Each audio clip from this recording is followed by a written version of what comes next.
En esta tarde vamos a hacer una aplicación de los principios que hemos visto durante el día al caso específico de los matrimonios desiguales. Esa aplicación del principio general, esa aplicación del principio rector al caso específico de los matrimonios desiguales.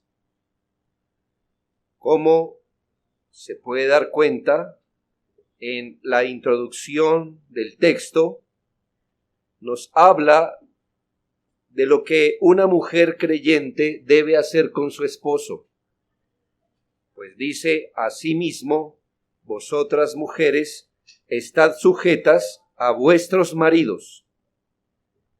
Y en primera instancia, en realidad, no hay diferencia. Dice: a vuestros maridos. Por esta primera cláusula entendemos que la exhortación del apóstol es que no importa el caso, sino que asimismo vosotras mujeres. Y dice: a vuestros maridos.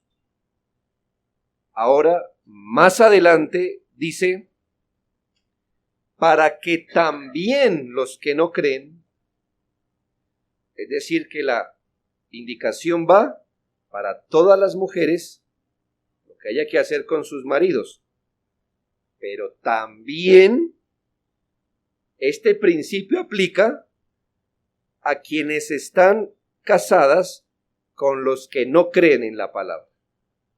¿Qué le quiero decir con esto? Que el primer versículo al menos no tiene distinción si su marido es creyente o no, pero también aplica al caso cuando el marido no es creyente. Esto, como veíamos, viene hilado al contexto de la exhortación del apóstol acerca de cómo el creyente debe vivir su fe, siendo probablemente contradicho, perseguido o intimidado, y entonces vamos a justificar el principio 2. El creyente debe ser un cristiano fiel y un cónyuge íntegro a pesar de su cónyuge no creyente. ¿No le da más sentido esta frase al haber analizado todo el contexto de la carta, al menos el inmediato? Claro, ahora no nos parece nada extraño o singular lo que el apóstol le enseña a las mujeres que viven con la providencia de un cónyuge no creyente. ¿Por qué no es extraño? Porque los mismos principios le aplican al creyente bajo gobiernos tiranos, a los empleados bajo jefes complicados, al creyente en una sociedad que lo intimida, que lo persigue. Así que no es nada extraño, hermanas, por un lado, lo que ustedes tienen que vivir, porque en otro sentido es lo que vivimos todos los creyentes en este mundo. No hay otros principios, no hay otra ética que se deba aplicar aquí. Sin embargo, sí vale la pena decir que a causa de la unión indisoluble entre esposos, el caso sí tiene una particularidad. De este texto podemos derivar el mismo principio que aplicamos a las demás áreas. Sin embargo, las esposas en general, y más si viven esta situación, ¿qué deben hacer? Como es una aplicación, ahora vamos al deber. Lo primero que ellas deben hacer es seguir haciendo el bien. Es decir, que los creyentes que están viviendo en la providencia con un cónyuge no creyente deben seguir haciendo con sus esposos lo que Dios ordena para las esposas. En el caso de un varón, debe seguir haciendo con su mujer no creyente lo que la palabra de Dios dice que él debe hacer con su esposa, y debe seguir haciendo el bien. El principio no cambia dependiendo el tipo de esposo o esposa que el hermano o la hermana tenga. Este principio abarca a las esposas de los que creen, a las esposas de los que no creen, a los esposos de las que creen y de las que no creen es igual. El punto es el mismo. Un creyente debe permanecer haciendo el bien. En este mismo punto, por ejemplo, en este contexto, ¿qué es hacer el bien? Pues en primera medida deben seguirse sujetando a sus maridos.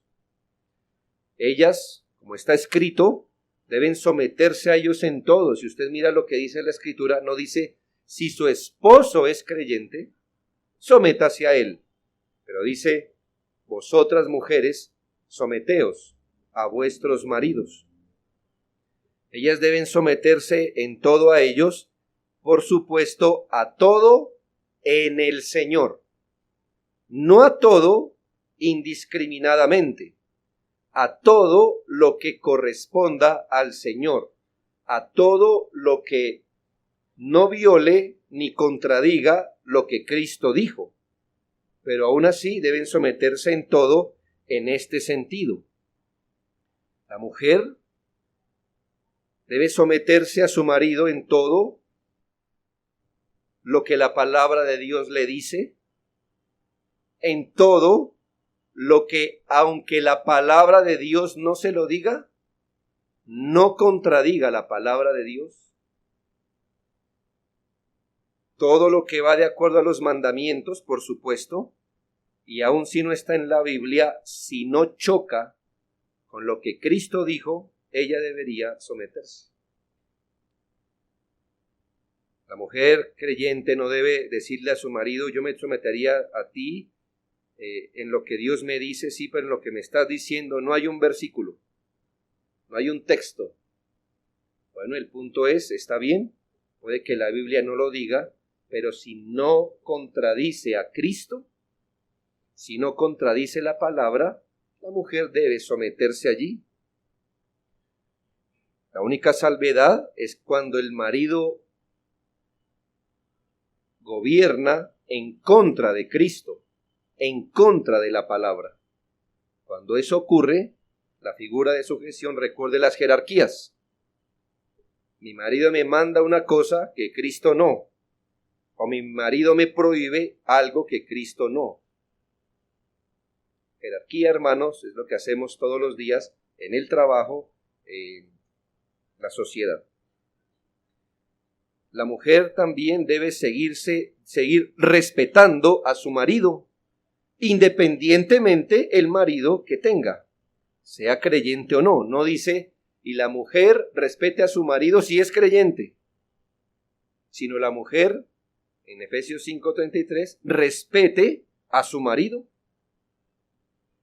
Ni siquiera Dios anima a una mujer que vive en yugo desigual o en matrimonio desigual, a razón de tener una fe distinta y muchas veces tener la razón en un asunto, a ejercer autoridad mediante la instrucción a su esposo.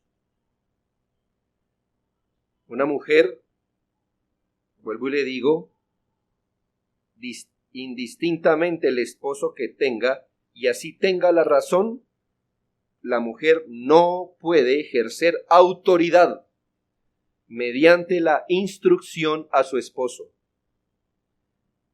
sino que es llamada a ganar a su esposo sobre la base de su sujeción en conducta casta y respetuosa.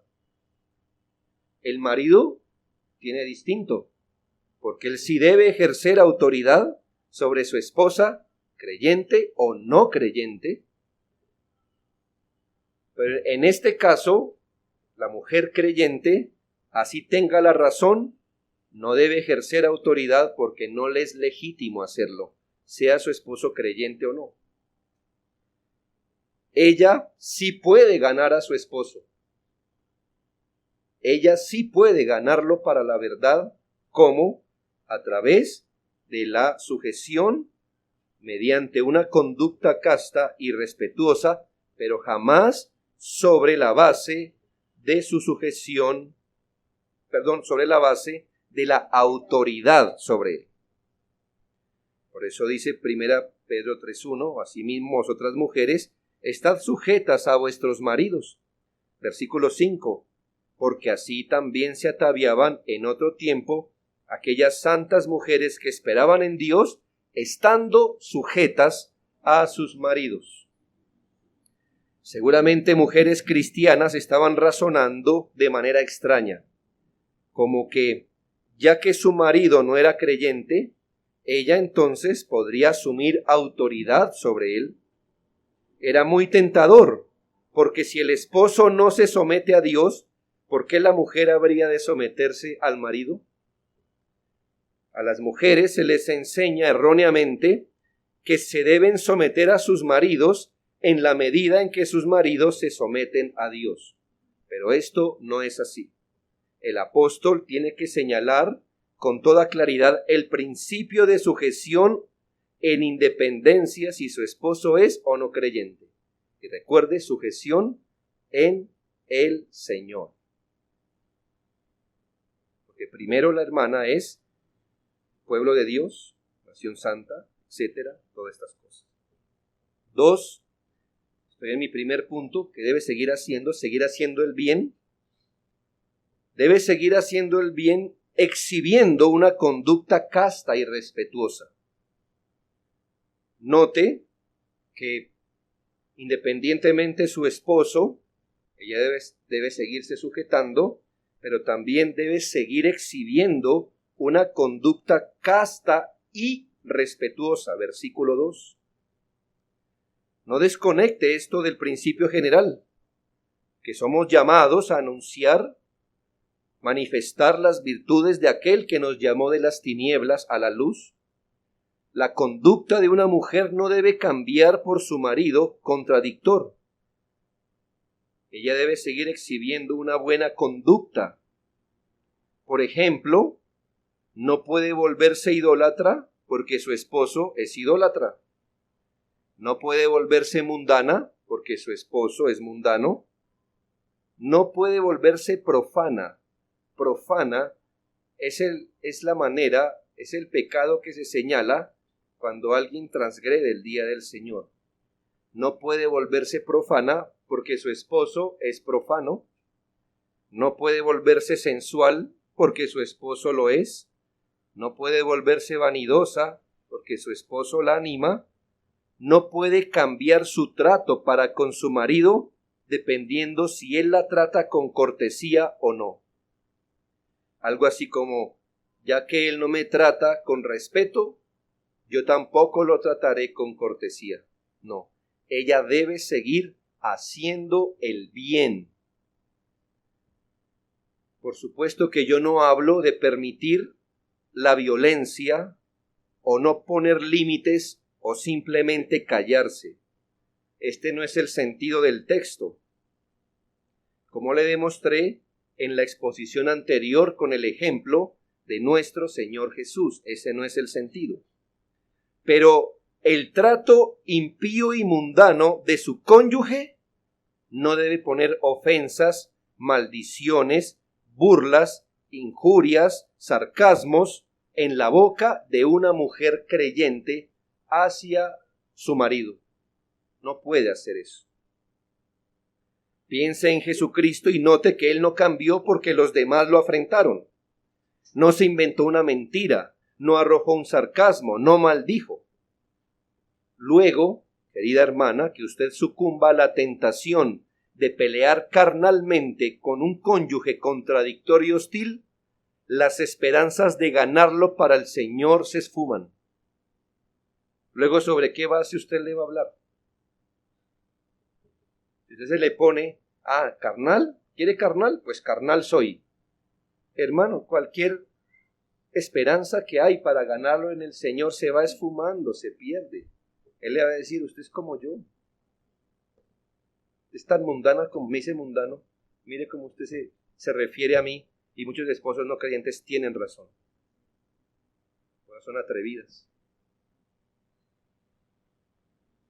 Si piensa que el irrespeto de su esposo será sofocado por su irrespeto hacia él, si piensa que las ofensas o desplantes de su esposo van a cambiar para bien si usted también lo ofende o lo desplanta, está razonando como quien ha caído en la tentación de usar la herramienta carnal pensando producir fruto espiritual. Ah, me habló duro, mañana no hay desayuno. ¿Eso pasa, hermano? Algunas hermanas aquí me contaron que en la iglesia donde vienen les enseñaron a usar su propio cuerpo como herramienta de presión hacia su marido. No solo las estaban rebajando, hermana, porque cuando usted tiene que usar su cuerpo para presionar a su marido, usted se convierte en una cualquiera.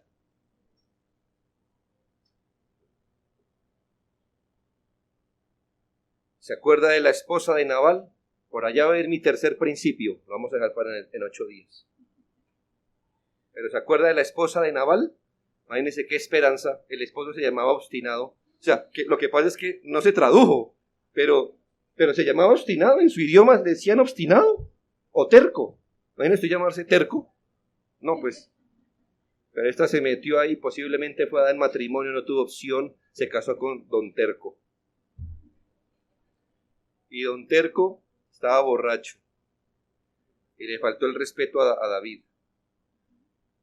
Hermanos, la obstinación de Nabal, la injusticia que hizo con David, habilitó a Abigail para contestarle mal, para ofenderlo, o al menos para arrojarle un sarcasmo de: miren al señor de la casa borracho mientras yo le salvo el pellejo.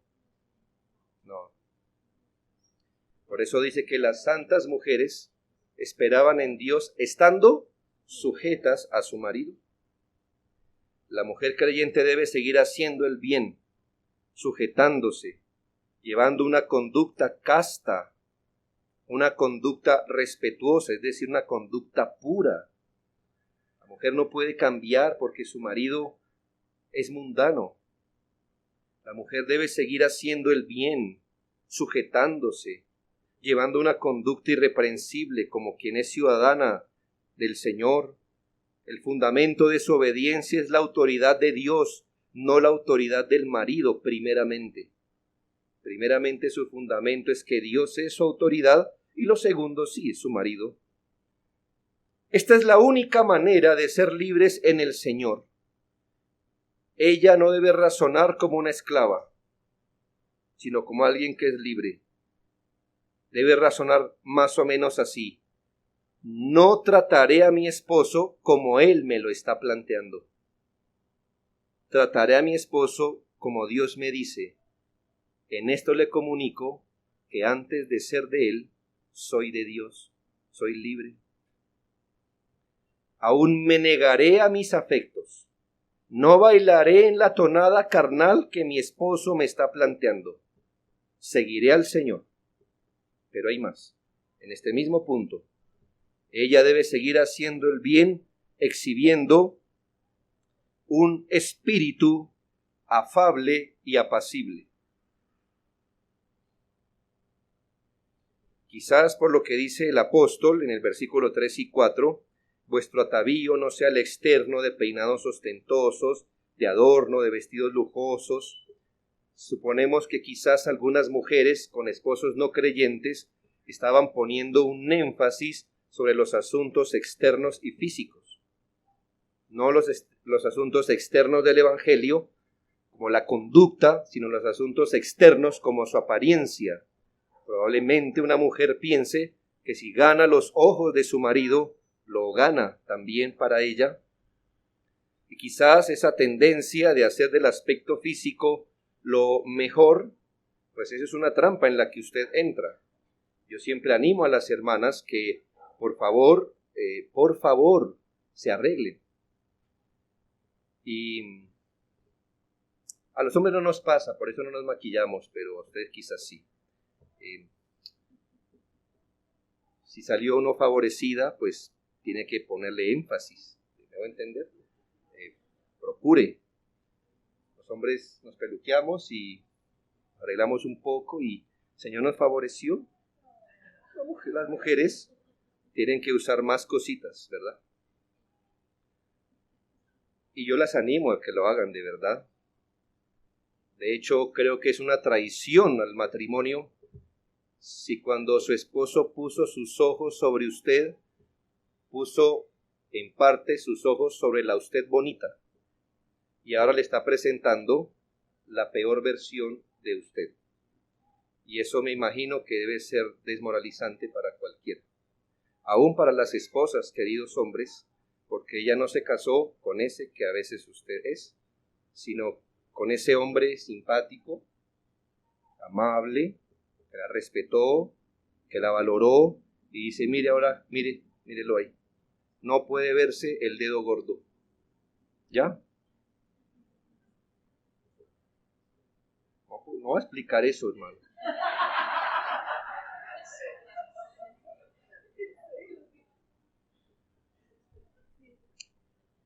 Pero ¿cuál es el punto? Eso no es ni lo principal, ni el punto más importante del matrimonio, y hoy día sí se ve muy a menudo como que resucitamos ese texto, porque me parece que los matrimonios hoy son muy estéticos, pero no profundos, no profundos. Todos los matrimonios de hoy son todos bonitos por fuera, ¿no? ¿No se ha dado cuenta? Su apariencia, son bien cuidaditos, se alimentan muy bien, todo es muy estético, aunque después de poco tiempo se separen. Pero dice, no ponga el énfasis allí, sino que su adorno sea el del corazón, en el incorruptible ornato de un espíritu afable y apacible. ¿Por qué usted cree que el apóstol diría a las mujeres, hermanas, un espíritu afable y apacible, por favor? Hermanas, porque por tendencia natural van a tratar de ser respondonas, duras, altaneras, altivas. Se ha visto, hermanos, que los hombres no es que no tengamos pecado, tenemos el pecado fugado por otras cosas, ¿me hago entender? Y es vergonzoso lo que hacemos muchas veces. Pero usted no ve a dos hombres cantaleteándose entre ambos. Las mujeres sí. Yo no lo digo con orgullo, pero si un hombre tiene un conflicto con otro, eso rápido se resuelve, ¿no? O le decimos no me importa y lo olvidamos, o nos importa y ¿cómo es? Estoy hablando del hombre carnal, ¿ya? Pero digamos que así es, ¿no? La mujer es... ¡Ah! Es habladora, irrespetuosa, todo lo contrario, un espíritu afable y apacible, que es por donde ella puede conseguir las cosas. Habíamos hablado de limpia conciencia, de manera que la mujer debe trabajar mucho en su carácter, porque ella puede estar hablando palabras suaves, pero amargada en el corazón. Como aquello que hacemos es una muestra de lealtad al Señor, no basta con el acto frío de respeto al cónyuge hostil, mientras que el corazón arde de deseos de desintegrarlo. La mujer piadosa procura hacer el bien con espíritu afable y apacible. Recuerde esto, hermano, esto va para hombre y mujer, para todos por igual, pero en su caso aplíquelo. La blanda respuesta quita la ira, mas la palabra áspera. Hermanos, hermanas, ¿cómo va a aplicar este texto? No va a comprobar su eficacia hasta que no lo practique. No dice, el silencio quita la ira. ¿Qué dice? La blanda respuesta. La indiferencia no, callarse la boca, hacer mala cara, torcer la cara, lo que sea. Dice la blanda respuesta. Quita la ira. Pero respóndale como él le habló. ¿Y qué dice? Eso hace subir el furor y cualquier intento por luego ganarlo se esfumó. El que tarda en airarse es grande de entendimiento, mas el que es impaciente de espíritu enaltece la necedad. Proverbios 16:32, y mejor es el que, ese fue Proverbios 14:29, y ahora Proverbios 16:32, mejor es el que tarda en airarse que el fuerte, y el que se enseñorea de su espíritu que el que toma una ciudad. Entonces, hermanas, las hermanas deben seguir haciendo el bien con un espíritu afable y apacible. Voy a dictar los textos de Proverbios. Proverbios 15:1, 14:29, 16:32. Lo que ocurre, hermanas, de perder la perspectiva espiritual de nuestro actuar es que cuando nos contenemos ante el cónyuge hostil, ¿ya? Nos contenemos, pero no contenemos el corazón, pero nos contenemos externamente, le tratamos bien, pero estamos guardando altivez en el alma, es que quedamos bien con el cónyuge, pero no honramos a Dios. ¿Y qué queremos en primera medida? Pues honrar a Dios, pero también pues ganar al cónyuge, por supuesto. Cuando esto hacemos, aplacamos el problema, pero nos deja sin fruto espiritual y no glorificamos a Dios. No se puede decir que tenemos un espíritu afable y apacible que es de grande estima delante de Dios. Primero, Dios es nuestra meta, por supuesto. ¿Por qué preferiríamos calmar los ánimos con el cónyuge, algo ya difícil de hacer si él es un contradictor, y no glorificamos a Dios y honramos nuestra fe, que es precisamente lo que más deseamos hacer? Así que es necesario prestar atención al espíritu apacible que es de grande estima ante los ojos del Señor. He insistido que todo lo que debemos hacer es como siervos de Dios, y aquí se pone de manifiesto estas cosas. Trabaje en un carácter sereno y apacible. Trabaje en eso, hermano. Por favor. En este mismo punto, 4, ella debe seguir haciendo el bien, esperando en Dios. Esto viene del Espíritu y es muy sabio. Versículo 5, porque así también se ataviaban o se adornaban en otro tiempo aquellas santas mujeres. ¿Cómo se ataviaban? Con un espíritu afable y apacible. Así se ataviaban en otro tiempo aquellas santas mujeres que esperaban en Dios, estando sujetas a sus maridos. Aquí se pone de manifiesto una tentación y una esperanza.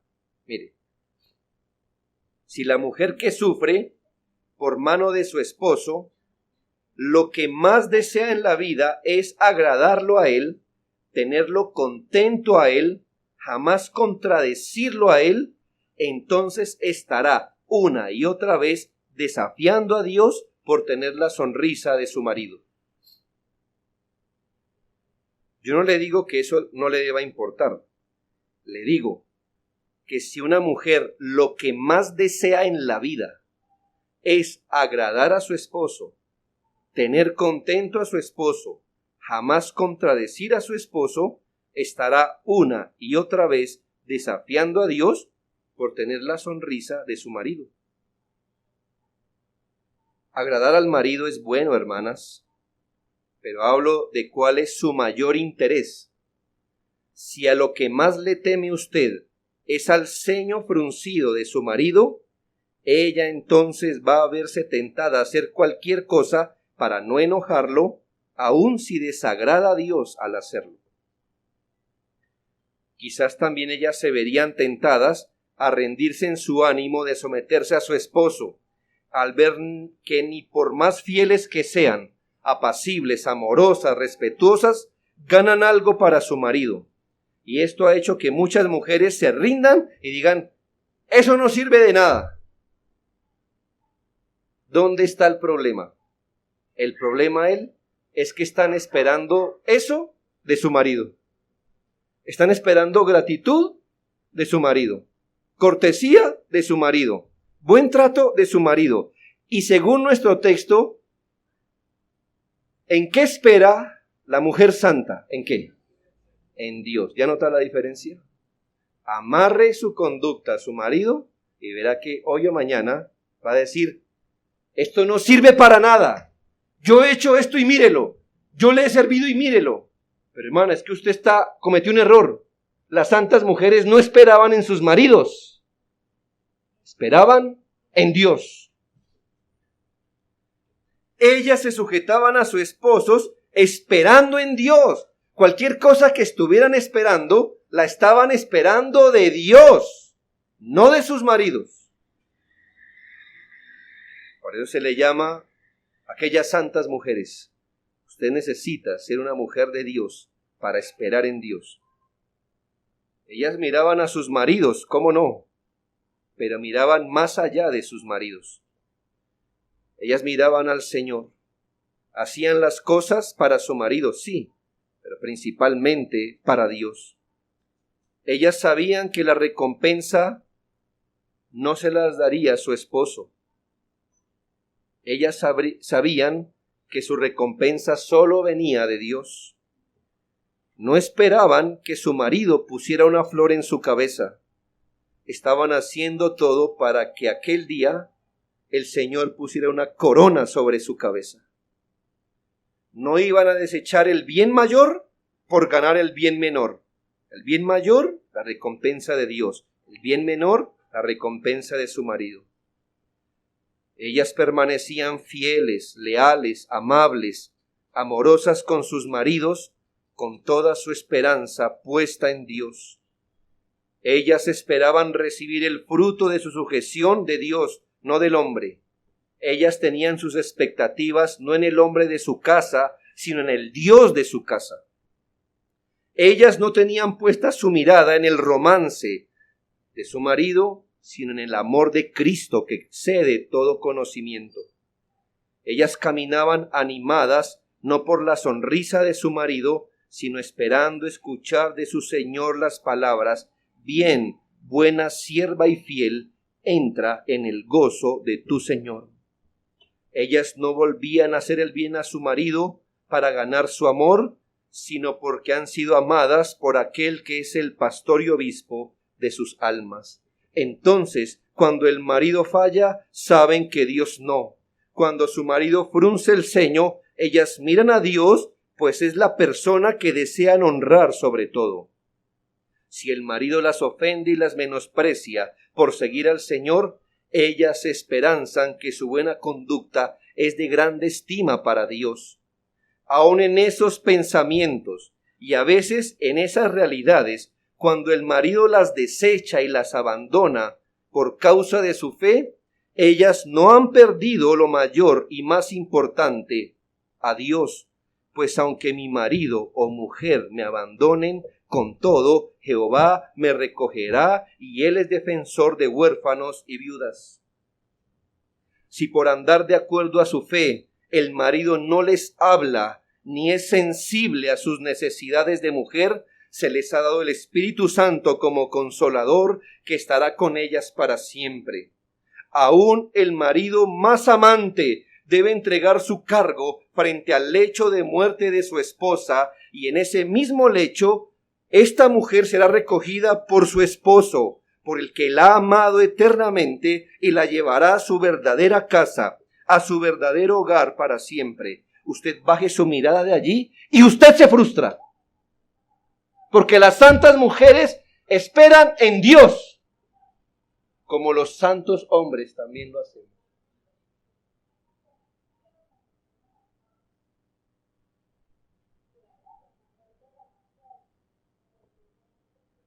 Quinto, en este punto, deben seguir siendo fieles. Y aquí, deben seguir siendo fieles sin temer las repercusiones de vivir su fe. Es decir, que ya deben seguir haciendo el bien. Hemos visto 5 cosas que significa seguir haciendo el bien. Que deben seguir sujetándose a sus maridos, exhibiendo una conducta casta y respetuosa, en el contexto de un espíritu afable y apacible, esperando en Dios. Y mire lo último, hermanas, deben seguir siendo fieles al Señor sin temer las repercusiones de vivir su fe. Yo sé, hermanos, que esto es más fácil decirlo que aplicarlo, pero versículo 6 dice, como Sara obedecía a Abraham, llamándole Señor, de la cual vosotras habéis venido a ser hijas, si hacéis el bien sin temer ninguna amenaza. Nuestra naturaleza, hermanos, es proclive a retroceder cuando se nos amenaza. Eso es natural, hermano. Si a usted le muestran los dientes, pues usted se echa para atrás. Punto. Mucho más la mujer, que es un vaso más frágil. Ella puede verse intimidada por su marido a causa de su fe. Puede verse tentada a despegarse de la fidelidad de Dios. Las hermanas deben saber que si Dios las llama a sufrir por mantener su fe, no las está llamando a hacer algo extraño para la vida cristiana. ¿Conoce cristianos despedidos de sus trabajos por negarse a hacer algo ilegal? Sí, puede ser que sí. ¿Conoce de cristianos ridiculizados, maltratados y perseguidos por este mundo a causa de mantener su fe? Sí. ¿Ha sabido de cristianos instigados por sus gobiernos por practicar la fe cristiana? Sí. Asimismo, hijos han sido despreciados por sus padres por la fe, esposos, esposas, padres han sido intimidados y tratados con hostilidad por causa de la fe, de manera que si Dios le llama, hermana, a servirle bajo esta providencia, no tema. Mateo 5, 10 al 12 dice, bienaventurados los que padecen persecución por causa de la justicia, porque de ellos es el reino de los cielos. Bienaventurados sois cuando por mi causa os vituperen y os persigan, y digan toda clase de mal contra vosotros mintiendo. El problema es que lo digan y sea cierto, pero no, si es mintiendo. Gozaos y alegraos, porque vuestro galardón es grande en los cielos, porque así persiguieron a los profetas que fueron antes de vosotros. Así que bienaventurada si padece persecución por creer en Jesucristo, por orar, por guardar el día del Señor, por testificar, por negarse al pecado, por hacer sus deberes cristianos. Bienaventurada es, bienaventurada, alégrese, porque no a todos Dios los llama a sufrir por su fe así. Cuando Pedro y Juan fueron intimidados, dice la Biblia, que salieron de la presencia del concilio gozosos de haber sido tenidos por dignos de padecer afrenta por causa del nombre. Si usted hace de Dios su provisión, jamás será avergonzada. Además, considere que en la voluntad de Dios, si su esposo va a venir a Cristo, es solo a través de ese contexto. Ahora, quiero detenerme en esta frase, dice, ganar al marido. Las mujeres deben seguir haciendo el bien para ganar al marido que no cree en la palabra. Para que también los que no creen a la palabra sean ganados sin palabra por la conducta de sus esposas. Este texto debe ser explicado.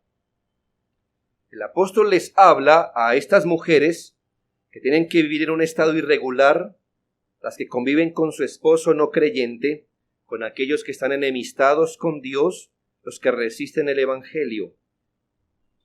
¿Qué deben procurar? ¿Qué deben hacer? Primero hablemos de la procura. ¿Qué deben procurar ellas? Ganarlo. Esta debe ser la procura de una mujer que vive en un contexto así, ganarlo. No ganarlo para la liga de los detallistas, para el club de los príncipes azules, para la asociación de los románticos, ni para la sociedad de los niños obedientes a ellas. Ellas no deben esforzarse para ganar a su marido a ninguna de estas causas. Ellas jamás deben abandonar su procura de ganarlos para el Señor. Una mujer nunca debe decir, ya me cansé, ya no lo quiero ganar para el Señor. ¿Cuánto debe orar usted diariamente, querida hermana? Tantas veces en el día, porque el Señor le permita ganar a su marido para Jesucristo. Así sea que él venga a la fe luego de su muerte, no importa. No sea envidiosa. Te diga, no, si no es creyente en mi vida, que nunca lo sea. No, hermanos, lo importante es ganar a un alma. Así, la otra que él tenga, cuando la reemplace usted, sea la que beba del buen fruto de un hombre creyente. No importa, hay que ser humilde, hermanos. ¿Cruel? No, no sean idólatras. ¿Cuánto pagará el hombre por un alma redimida? Eso no tiene precio, hermanos. No tiene precio. Deje tanto material, hermana, deje tanto material en el alma de su marido que el Espíritu Santo puede usar a gusto tanto material para traerlo a la fe. Provea, hermano, para el Espíritu. Provéale su esposo de todas las maneras posibles ese material que cuando el Espíritu Santo, si quiere regenerarlo, diga, uy, aquí hay abundante material para traerlo a la fe. Nunca lo abandone a lo que este hombre es. Lo segundo, ya vimos qué debe procurar, pero ¿qué debe hacer? Dice que debe ganarlo sin palabras, y yo debo explicar esto. No es que la mujer deba usar lenguaje de señas con su esposo, o que nada de la Biblia deba hablarle. No. Ya vimos que eso pasa con cualquiera. Si alguien va a venir a Cristo, es por la palabra de Dios. La fe viene por el oír, y oír la palabra de Dios. El oír viene por la palabra de Dios. Lo que quiere decir es que su trato hacia él, aun si él es impío, debe estar en concordancia con su rol, querida hermana, y con el mandamiento divino. Ella debe ser cuidadosa de no asentar su trato hacia él sobre la base del mando o la autoridad o la instrucción permanente. El camino ordinario de conversión es la palabra, por supuesto.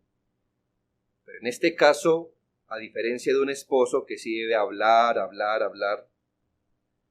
las palabras de la mujer deben ser, en comparación con las de un marido, pocas, oportunas, sabias y siempre acompañadas por una fuerte manera de vivir, de manera que su forma de vivir derribe las excusas, taladre los oídos de sus maridos, y muchos corazones que eran contrarios al cristianismo y al evangelio puedan ser ablandados y forzados a tener una mejor opinión del evangelio. Quizás con el transcurso del tiempo, un hombre así se incline a escuchar el evangelio y a atenderlo.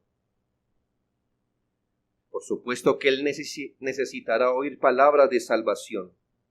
Quizás su esposa sea la que le provea palabras de salvación.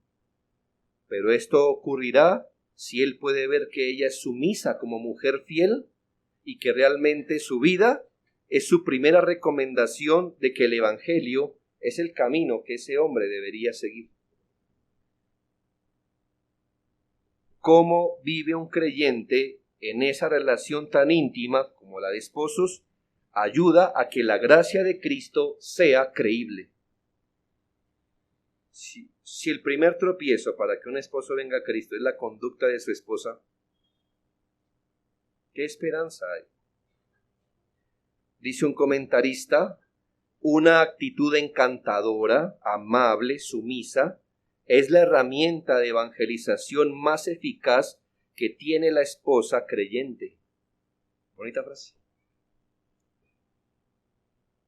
¿Usted era encantadora cuando conquistó a su marido, al que hoy es su marido? ¿Fue encantadora? Algo debió hacerle, algo debió decirle para haberlo enamorado, digo yo, ¿no?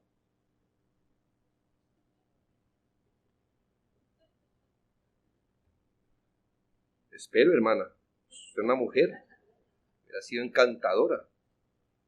Él no compró un león para maestrarlo, ella se unió a una mujer, me imagino que algo encantador le debió ver, ¿verdad? Le escribió notitas a su marido, al que hoy es su marido, para conquistarlo. Le escribió notitas. Bueno, mire. No haga esto la Biblia, ¿no? Pero le doy una idea, ¿no? Querido esposo, tus ojos siguen siendo que lo que sea, ¿no?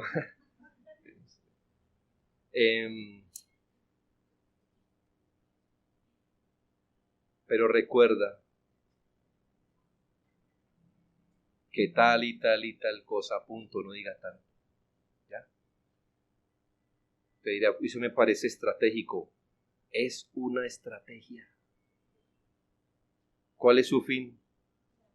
Ganarlo. Querido esposo,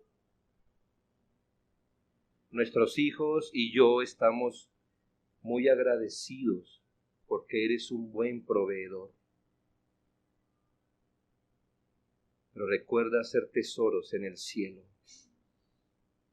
donde ni la polilla ni el orín corrompen.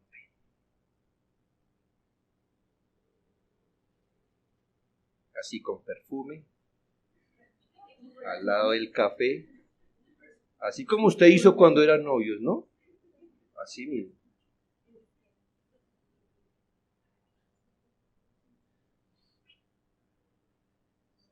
Una actitud encantadora, amable, sumisa es la herramienta de evangelización más eficaz que tiene la esposa creyente para con un no creyente. Relacionado con esto se encuentra la responsabilidad de ellas de mostrar una conducta casta, respetuosa, manifestando su santificación a través de Cristo, un comportamiento irreprochable y puro hacia Dios y hacia sus esposos. Hasta ahí la cita. Por eso, hermanas, si no se sujetan, ya no se puede decir que ustedes están haciendo el bien, que están llevando una buena conducta. Si ustedes sufren bajo su conducta pecaminosa por rebeldes, contestonas, cantaletosas, mandonas, no hay ninguna gloria en sufrir así. Además que acaban con el puente de la buena conducta por el que muchos esposos serán traídos para escuchar tranquilamente el Evangelio. Pero si sufren estando sujetas en el Señor, si sufren obedeciendo a Dios, haciendo el bien, dice el texto, esto es aprobado por Dios. Si el esposo combate la fe, ellas no van a abandonar la fe, ellas no deben defender su fe de forma carnal, deben seguir dando honor a su esposo, mirando en última instancia el honor divino.